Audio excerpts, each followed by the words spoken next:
Do you go online and read reviews? I try really hard not to read them, but I like kind of beating myself up. I'm drawn to self-harming, and so I often can't resist, and I do read them. And the good ones, I think, obviously, I don't pay much attention to, and the bad ones I really obsess about.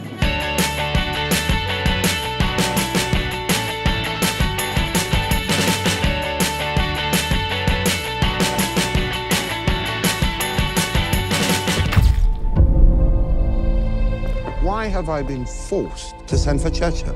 This record is a catastrophe. Let them see your true qualities, your lack of vanity. Yeah, my iron will. Your sense of humour. Ho, ho, ho. Every film that I take on is an exercise in education, really. I've had amazing teachers throughout my life, throughout my career.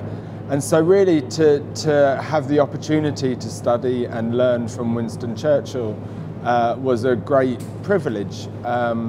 So we spent a long time thinking and reading and talking about Winston and how to really bring this icon possibly down from his pedestal and greet him eye to eye and discover who the real man with all his humour and wisdom and also faults was.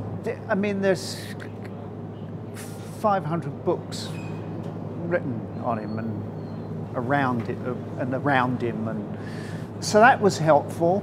And surprisingly there's a great deal of footage of Churchill, so that was a help. And then we went to Blenheim and we went to Chartwell and 4 or 5 visits to the war rooms. It's like a stew, you know what I mean? Yeah. It's like all the ingredients go in and you start cooking. Well, so speaking of physically, I'm sure you've been asked this question a million times already, but the transformation, as I said, is just remarkable. You know it is what it is.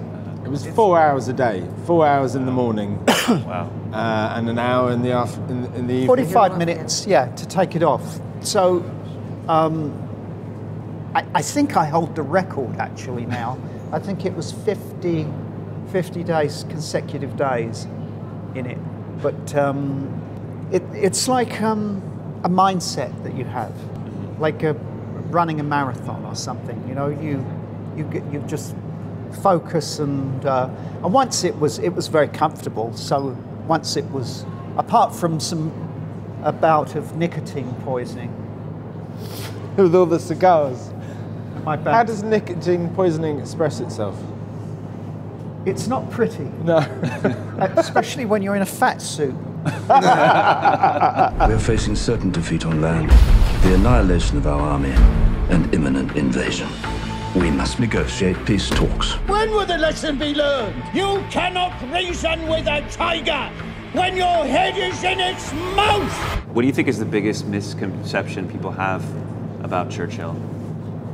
I think there's something that's often left out of the portrayal of him as his humour. And it wasn't a flippant humour. He really employed it as a device, almost deployed it like a weapon to sell his toughest ideas. And often there was a relationship between the tougher the idea, the more he would engage humour to sort of coat it in honey so that it would be digestible to the public. Joe is manages to be incredibly open to different possibilities, as well as having a really strong sense of surety in the moment as to what is right to be done. And that is I've never experienced a director with that range of those two gifts that go on concurrently. That's a very rare bird indeed.